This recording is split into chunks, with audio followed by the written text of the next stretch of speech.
Well, I think organized labor has an incredible role to play. I just don't think we can accomplish it with the current leadership.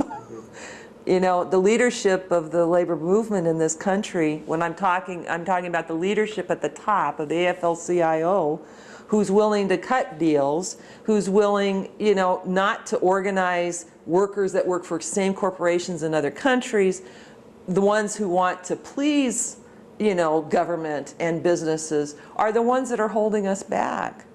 But part of this, you know, recent shakeup of the AFL-CIO, although I don't think it's anything substantially different than what exists now with what's being called for on behalf of SEIU and Teamsters and et cetera, it does show that the labor movement, the leadership of the labor movement, is not out there for the working class in this country.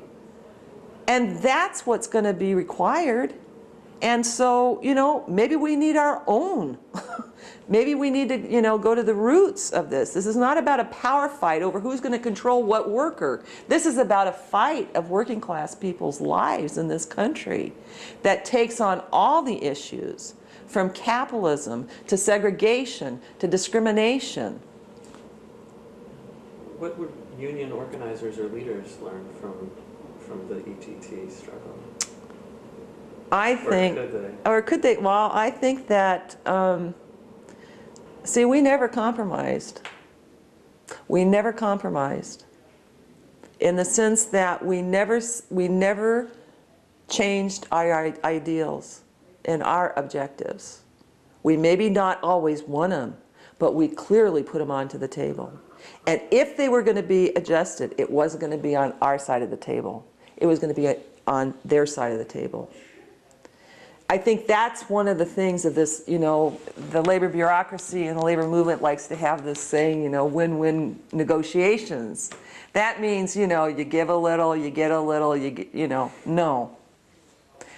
My philosophy and what I was trained as a member, which I learned as a member of Radical Women, you always put out there what's the ultimate that you want. And sure, maybe it gets compromised in the process, but it's clear what it is that you're asking for. You don't lower it. You make those who are making the decisions make it something else. You stand firm to those principles. And that's what I think is needed. And those principles aren't there in the AFL-CIO. They're not there in a lot of unions, you know? On the local level, I haven't experienced. Right.